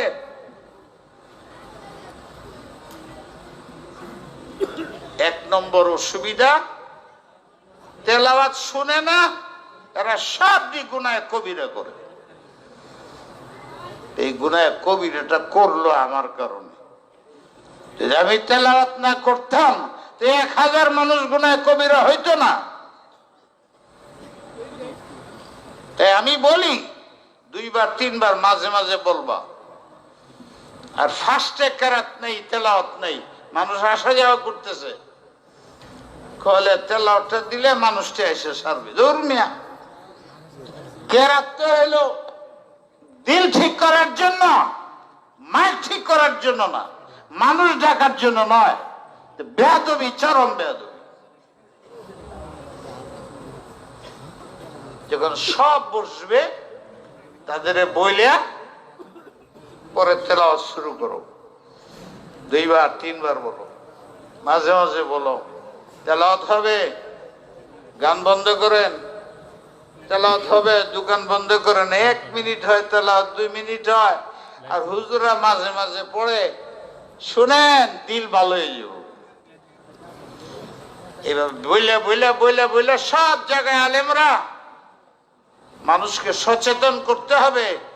মজলিসে কোরআন শরীফ তেলাওয়াত হয়, এই তেলাওয়াতকে শুনতে হবে, নাহলে গুনাহে কবিরা হবে। এই জন্য আমি পড়তে পারলাম না এতক্ষণ। মশলাটা প্রথম বলতাম তাহলে পড়তে পারতাম। এখন তো মশলা বলছি, এখন যদি হাতটা তেলাওয়াত করি সব শুনবেন কিনা? কেডা কেডা শুনবেন না হাত উঠে দেখান। শুনবেন যারা, যে কোনো সবাই যাবেন, গোপনে গিয়ে হুজুরে বলে আসবেন, হুজুর তেলাওয়াতের আগে একটু বলে দেন, তেলাওয়াত যাতে শুনে। এটা সব হুজুররা বললে হুজুর বুঝে ফেলাবে, কথা ঠিক। এর চেয়ে মারাত্মক হইল এই ইচ্ছা আমার মনে হয় না কোনো মুসলমান এরকম করে। কোরআনের একটা কাশিস আছে, আমি এই দিকে গেলে বলা সম্ভব না, পরবর্তী বক্তা বা শুনছেন আপনার, অনেক লক্ষ কাফের কথা, 4000 কাফের কথা, 34,000 কথা, 4000 কাফের কথা হিলিয়াতুল আউলিয়া নামক কিতাবের মধ্যে আছে, যে ইহুদি খ্রিস্টান শুধু তেলাওয়াত শুনে মুসলমান হয়ে গেছে। আর উমর ফারুকের কিসা তো সবাই জানেন, যে হুজুর আলাইহিস সালামকে কতল করবার গিয়া তার বোন ফাতেমা নাম ছিল, তার তেলাওয়াত শুনে মারবো আর কি, আয়েশা আল্লাহ রসুলের সাথে দেখা করে মুসলমান হয়ে গেছে। এইরকম আজীব ঘটনা লাখো আছে। তেলাওয়াতের একটা আলাদা স্বাদ মজা। এই 1-1.5 ঘন্টা কথা কইছি, এর চাইতে কোরআন শরীফের একটা আয়াত পড়তাম, আমার মনে হয় এটার সব বেশি। পড়ি নাই আমি এই মশলাটা বলার জন্য। রসুলের পাক সাল্লাল্লাহু আলাইহি সাল্লামের যুগে সংক্ষিপ্ত আলেমরা কাছে আপনারা শুনছেন অনেক লম্বা লম্বা ঘটনা। আবু জাহেল কেমনে চুপে চুপে যে আল্লাহ রসুলের তেলাওয়াত শেষ সাথে শুনতো, শুনছেন না? আবু বকর সিদ্দিক রাদিয়াল্লাহু তাআলা আনহু, এইটাও বাদ দিলাম, লম্বা ঘটনা। এরা শেষ পর্যন্ত সিদ্ধান্ত নিল যে মুসলমানরা যে তেলাওয়াত করে, ইয়াতাকাসসাফনা নিসাআনা আবনাআনা, এরা যখন কোরআন তেলাওয়াত শুরু করে তখন আমাদের যুবক যুবতী বয়স কম ছেলেফেলেরা সব পাগল হয়ে কোরআন শুনে। আর আবু বকর যখন তেলাওয়াত শুরু করে, ইয়াতাকাসসাফনা, পাখিরা যেরকম উড়ে আসতে থাকে, এলাকার ছোট বাচ্চা মেয়েরা যুবকরা পাখি যেরকম ঝাঁকে ঝাঁকে যায়, ওরা অপেক্ষায় থাকে আবু বকর সিদ্দিক কখন নামাজ পড়বে, কখন তেলাওয়াত করবে। সব বাদ দিয়া উনার তেলাওয়াত রাজুলান কানা রাজুলান রাকিকাল কলবে বাক্কান, কানতেন নামাজের মধ্যে, কানলে বাচ্চারা আরো বেশি তার দিকে আকৃষ্ট হয়। উনি যখন তেলাওয়াত শুরু করতেন, আশেপাশের কাফেরের ছেলে মেয়েরা সব এসে চতুর্দিক দিয়ে ভিড় দিত। কোরআনের আসরে হয়তো এরা পরবর্তীতে মুসলমান হয়ে গেছে অনেকই। তখন আবু জেহেল বলল, এই মুসলমানদের তো দাওয়াত দেওয়ান লাগালে তেলাওয়াত শুনে মুসলমান হয়ে যায়। এরা যেখানেই তেলাওয়াত করে ওয়ালগাউ ফীহি, বাঁশি বাজাইবা, গান বাজাইবা, হই হাল্লা করবা, লাইবা ওয়া লাহওয়া, ফাজিলি কাজ করো, দুষ্টামি কাজ করবা, যাতে এনো যারা আইছে এরা তো থামাই যাচ্ছে না, এরা যেন কোরআন শরীফ শুনতে না পারে। এটা একটা বড় মুহিম ছিল আবু জেহেলের।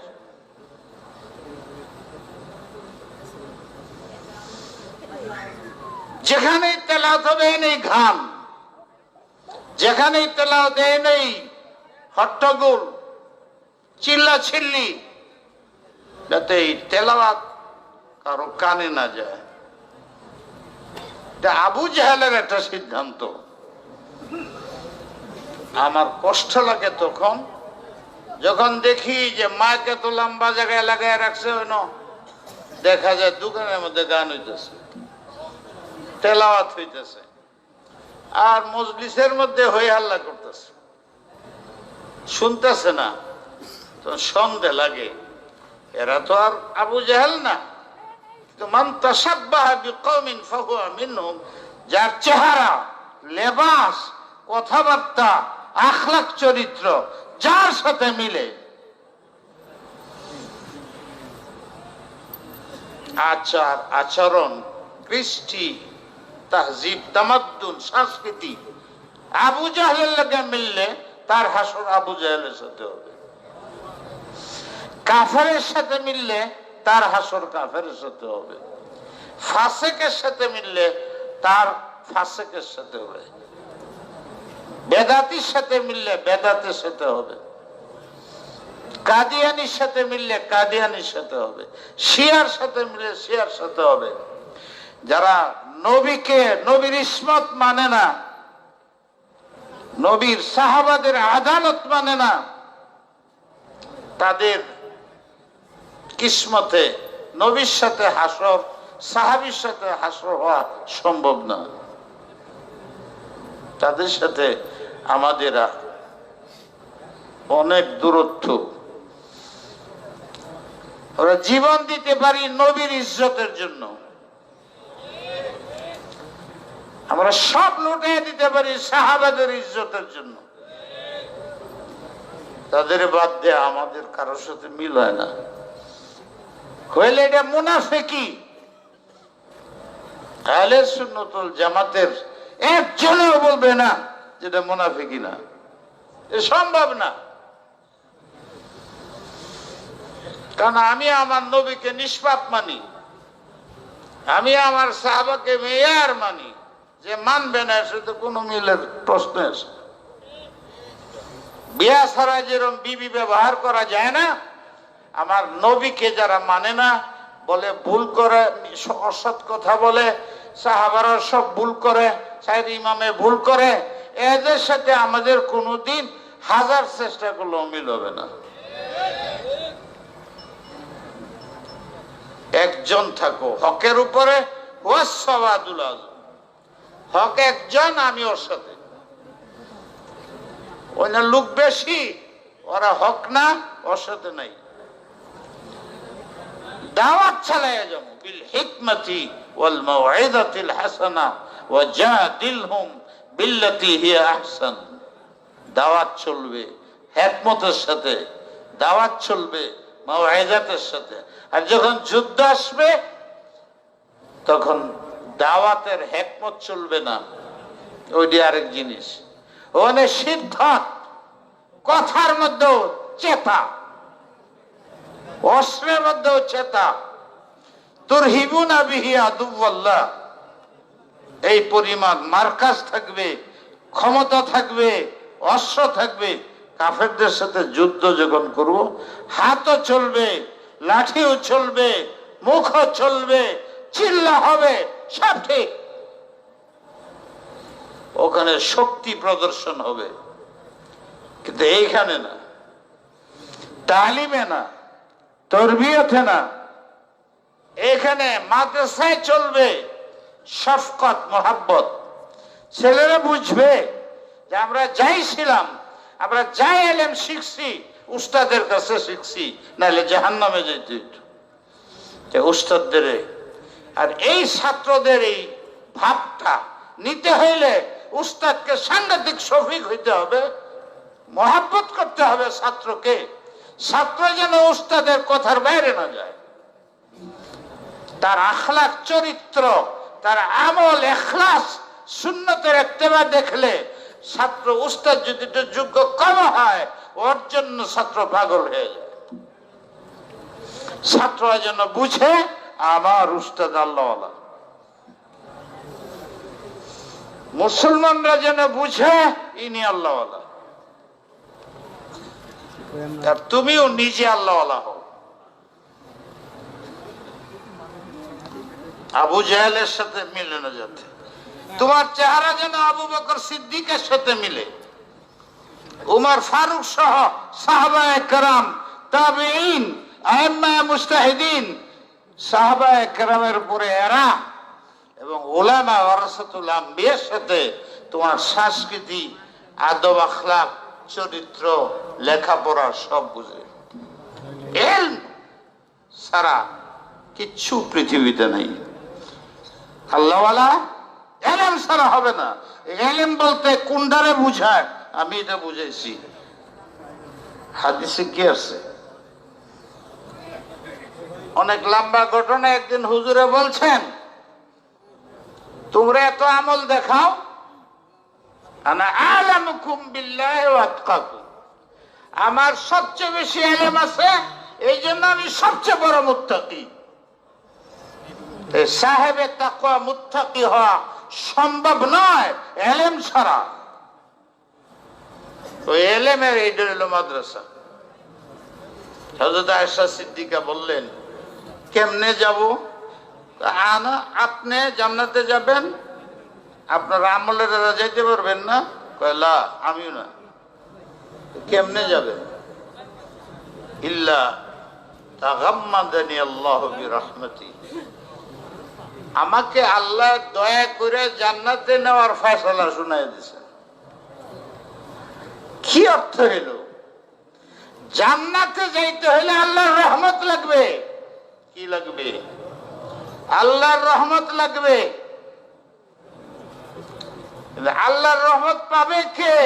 ওই ছেলে উত্তরসূরি হয় যে বাবার সাথে বেয়াদবি করে না, সে।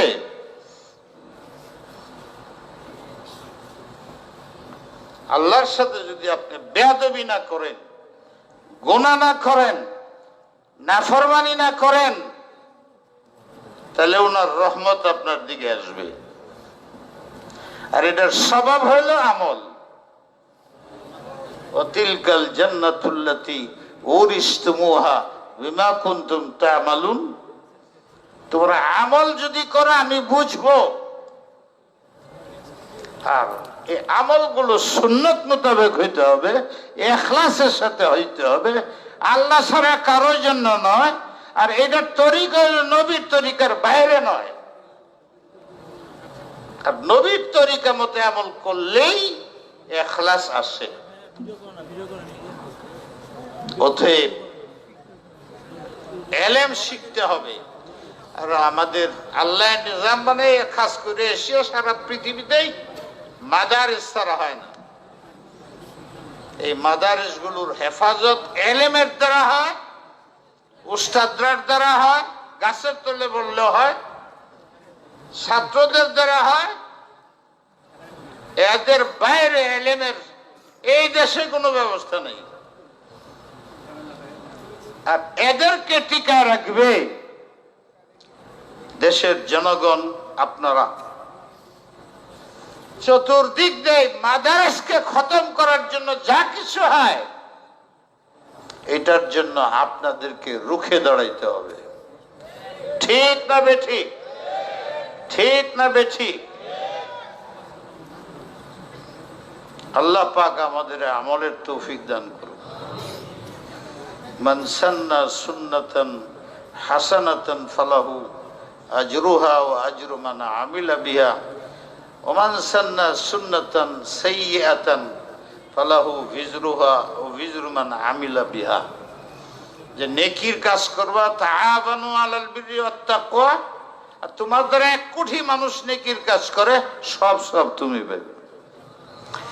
কোন গুনার ভিত্তি স্থাপন করে যাও, কিয়ামত পর্যন্ত সিনেমা যারা দেখবে আর এই মোবাইলের গুনাহ যারা করবে, এরা সব গুনাহ ওদের কাঁধে যাবে। কোরআন শরীফ তেলাওয়াত হবে, শুনবে না, যত মানুষ শুনবে না, সব গুনাহ আমার হবে। আমি কেন তাম্বি না করে পড়াশোনা করলাম? মিন আজলি যালিকা কাতাবনা আলা বানি ইসরাঈল أنه من قتل نفسا بغير نفس أو فساد في الأرض فكأنما قتل الناس جميعا। বদগুমানি করবেন না। 1 গুনাহ কবিরা, উলামায়ে সুর আলামত। তাজাসসুস, কারো পিছে লাগা দোষ তালাশ করবেন না, এটা ঝগড়ার কারণ। আলেমে সুর আলামত। গীবত করবেন না, আলেমে সুর আলামত, জাহান্নামে যাওয়ার আলামত। কান কথা শুনবেন না, মন্তব্য করবেন না, এটা ফাসেকের আলামত, এটা উলামায়ে সুর আলামত। ঝগড়া লাগাবেন না,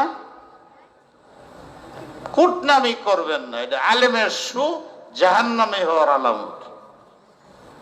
বিগ্রহ নাম লইবেন না, ঠিক দিয়ে কথা বলবেন না, এটি সব অহংকারের দলিল। আর এলেম হইলে তাওয়াজু হয়।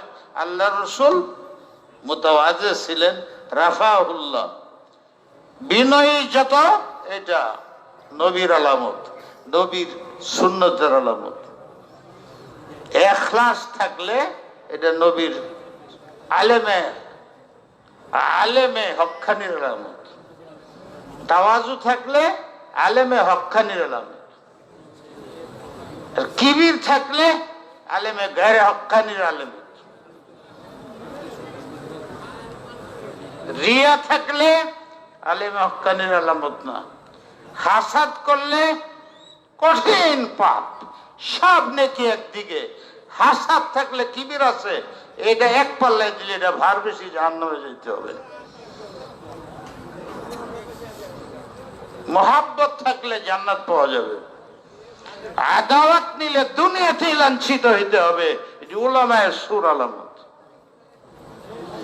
আমার কাজ হবে মহাব্বত সৃষ্টি করা, দূরত্ব নয়।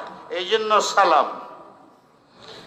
আর যদি কোনো কারণে গুনাহ হয়ে যায় তো আল্লাহ প্রথমে বলছে তওবা করুন, নামাজ ছাড়বেন না, দৈনিক তেলাওয়াত, কিছু সময় জিকির, দুরূদ শরীফ বেশি, আল্লাহর কাছে দিন। আল্লাহ শরীরে তো আমার চোখরে তো আমি বন্ধ করতে পারি, বেপরদা দেখবো না, হাতে ধরবো না, কিন্তু দিলটা তোমার হাতে। তা আমার দিলকে তুমি কন্ট্রোল করো, যাতে দিল নামাজের মধ্যে বাহিরে খারাপ কাজের দিকে না যায়। ওমাই ইয়াত্তাকিল্লাহা ইয়াজআল লাহু মাখরাজা ওয়া ইয়ারযুকহু মিন হাইসু লা ইয়াহতাসিব ওয়া মান ইয়াতাওয়াক্কাল আলাল্লাহ ফাহুয়া হাসবু ইন্নাল্লাহা বালিগু আমরিহি قد جعل الله لكل شيء قدرا واخر دعوانا ان الحمد لله رب العالمين.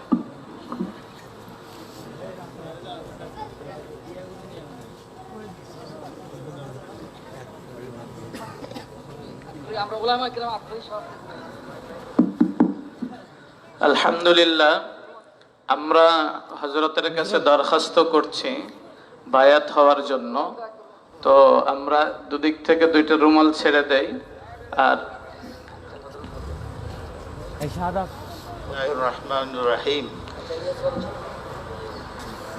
Alhamdulillahi nahmaduhu wa nasta'inuhu wa nastaghfiruh wa nu'minu bihi wa natawakkalu alayhi wa na'udhu billahi min shururi anfusina wa min sayyiati a'malina. من يهده الله فلا مضل له ومن يضلله فلا هادي له ونشهد أن لا إله إلا الله وحده لا شريك له وأشهد أن محمدا عبده ورسوله. أما بعد فأعوذ بالله من الشيطان الرجيم. بسم الله الرحمن الرحيم. يا أيها الذين آمنوا اتقوا الله حق تقاته ولا تموتن إلا وأنتم مسلمون واعتصموا بحبل الله جميعا ولا تفرقوا واذكروا نعمة الله عليكم إذ كنتم أعداء فألف بين قلوبكم فأصبحتم بنعمته إخوانا. يا أيها الذين آمنوا اتقوا الله وكونوا مع الصادقين. إن الذين يبايعونك إنما يبايعون الله يد الله فوق أيديهم فمن نكث فإنما ينكث على نفسه ومن أوفى بما عاهد عليه الله فسيؤتيه أجرا عظيما. আমার সাথে পড়ুন বিসমিল্লাহির রহমানির রহিম। লা ইলাহা ইল্লাল্লাহ মুহাম্মাদুর রাসূলুল্লাহ। আশহাদু আল লা ইলাহা ইল্লাল্লাহ ওয়াহদাহু লা শারীকা লাহু ওয়া আশহাদু আন্না মুহাম্মাদান আবদুহু ওয়া রাসূলুহু। আল্লাহ পাক, আমি আমার জীবনের জানা অজানা সগীরা কবিরা সমস্ত গুনাহ থেকে ইয়া আল্লাহ খাঁটি মনে তওবা করিতেছি, আমার তওবা কবুল করেন। আল্লাহ পাক, আমি ওয়াদা করিতেছি, আহাদ করিতেছি, শিরিক ও বেদাত করিব না, চুরি করিব না, জিনা করিব না, কতল হত্যা করিব না, গীবত করিব না, গুনার কাজে সহযোগিতা করিব না। আল্লাহ পাক, আমি ওয়াদা করিতেছি 5 ওয়াক্তের নামাজ জামাতের সাথে আদায় করিব, যাকাত ফরজ হইলে যাকাত দেব, রমজান শরীফে রোজা রাখিব, হজ ফরজ হইলে হজ করব, জিহাদ ফরজ হইলে জিহাদ করব। ইয়া আল্লাহ, শক্তি সামর্থ্য অনুযায়ী সদকা খায়রাত করব, নফল ইবাদত করব। ইয়া আল্লাহ, আমি সিলসিলায়ে চিশতিয়া, সুহরাওয়ার্দিয়া, নকশবন্দিয়া, কাদেরিয়া, হযরত শাহ মহিউস সুন্নাহ, আবরারুল হক, হক্কি হযরত শাহ শেখুল ইসলাম আহমদ শফি রহমতুল্লাহ আলাইহি তাদের নিসবতে একমাত্র ইসলাহে নফসের জন্য মাহমুদুল হাসান তার নিকট তার হাতে বায়াত গ্রহণ করিলাম। এই বায়াতকে আমার ইসলাম সবব বানায়া দাও। এই সিলসিলার বুজুর্গানে দিন তাদের সমস্ত হুকুক আদায় করার তৌফিক দাও। এমন কোনো কাম না করি যার দ্বারা ওনাদের বদনাম হয়, সিলসিলার বদনাম হয়। ইয়া আল্লাহ, তাদের ফুয়ুজ ও বারাকাতের দ্বারা আমার সিনাকে নূরান্বিত করিয়ে দাও, মারিফতের খাজানা বানিয়ে দাও। মৃত্যু পর্যন্ত ঈমান ও আমলের উপরে, শরীয়ত ও সুন্নতের উপরে ইয়া আল্লাহ সিরাতুল মুস্তাকিমের উপরে ইস্তেকামত দান করো। যখন মৃত্যু হয়, মৃত্যু তো হবেই, ঈমানের সহিত হয়। ইয়া আল্লাহ, রাসূল পাক সাল্লাল্লাহু আলাইহি ওয়াসাল্লাম খাতামান নবিয়্যিন সাইয়্যিদুল মুরসালিন, তার শাফাতে ইয়া আল্লাহ তার সাথে জান্নাতে ইয়া আল্লাহ তোমার দিদার নসিব হয়। মৃত্যুর আগে বাইতুল্লাহ যাওয়ার তৌফিক দাও, নবী আলাইহিস সালামকে স্বপ্নে দেখার তৌফিক দাও। ইয়া আল্লাহ, সুন্নাত মোতাবেক জীবন যাপনের তুমি আমাদের তৌফিক দাও, বেগুনাহ জীবন দান করো। ইয়া আল্লাহ, ইয়া আল্লাহ, ইয়া আল্লাহ, লা ইলাহা ইল্লাল্লাহু মুহাম্মাদুর রাসূলুল্লাহ, আল্লাহুম্মা সাল্লি ওয়া সাল্লিম ওয়া বারিক আলা। আগেই বলছি 5 ওয়াক্ত নামাজ ঠিকমতো পড়া, এর চেয়ে বড় কোনো ওজিফা নেই। চিশতিয়া তকবীরা গুনাহ বর্জন করা, নেকির দরকার নেই। গুনাহ বর্জন করলে বাতি জ্বালালে আলোকিত হয়ে যায়, গুনাহ বর্জন করলে অটোমেটিক নামাজের পাগল হয়ে যায়, তেলাওয়াতের পাগল হয়ে যায়, জিকির না করলে ঘুম আসে না। তাই কিছু সময় জিকির করা, তেলাওয়াত করা, কোরআনকে 2-3 মাসের মধ্যে সহি শুদ্ধ করা, এইটার দিকে বেশি খেয়াল হয় না। পরিবারকে ভালো শিক্ষা দেওয়া, ছেলে মেয়েদের হক আদায় করা, বিবিরে পর্দায় রাখা, শরীয়তের আহকাম মানার নাম হলো আসল ওজিফা। গুনাহ তরক করা হলো আসল ওজিফা, যেটা আপনি বুঝেন গুনাহ, এটা করব না। আল্লাহ আমাদের সবাইকে তৌফিক দান করুন। থাক। আল্লাহুম্মা সাল্লি ওয়া সাল্লিম ওয়া বারিক।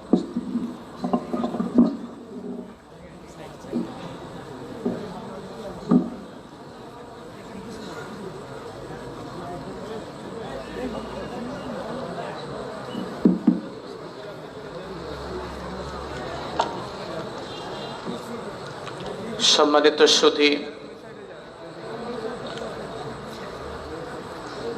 একটি ঘোষণা দিচ্ছি আমি।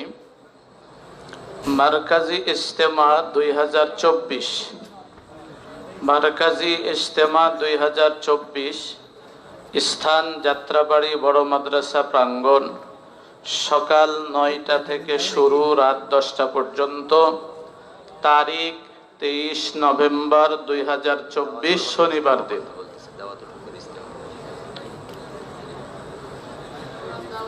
মজলিসে দাওয়াতুল হক এর ইজতেমা, মজলিসে দাওয়াতুল হক এর ইজতেমা 23 নভেম্বর 2024, শনিবার।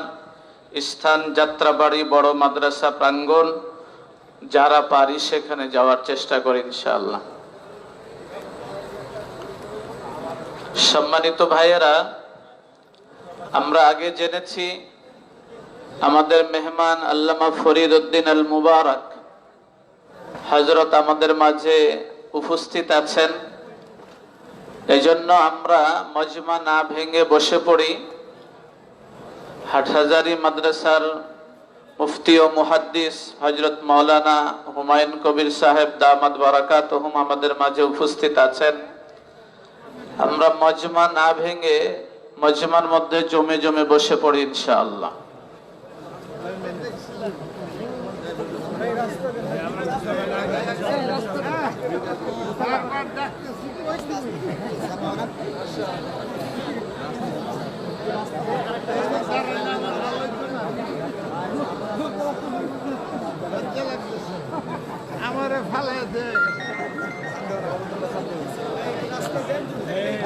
আল্লামা ফরিদ উদ্দিন আল মুবারক সাহেব হযরত আমাদের মাঝে উপস্থিত আছেন। উনি আসবেন, বয়ান হবে ইনশাআল্লাহ। তাছাড়া হাটহাজারী মাদ্রাসার মুফতি ও মুহাদ্দিস হযরত মাওলানা মুফতি হুমায়ুন কবির সাহেব দামাত বারাকাতুহুম, উনিও আছেন, বয়ান হবে। এই জন্য আমরা মজমা না ভেঙে মজমায় জমে জমে বসে যাই ইনশাআল্লাহ।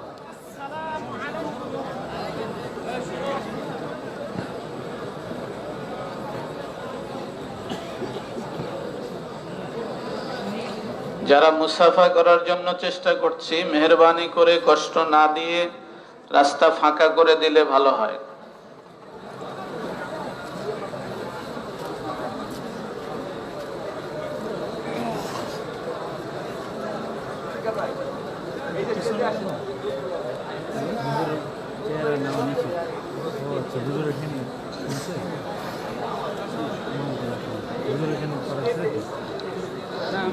যে হযরতকে যাওয়ার জন্য জায়গা করে দেই, আমরা বাকিরা মজমাতে জমে বসে পড়ি ইনশাআল্লাহ।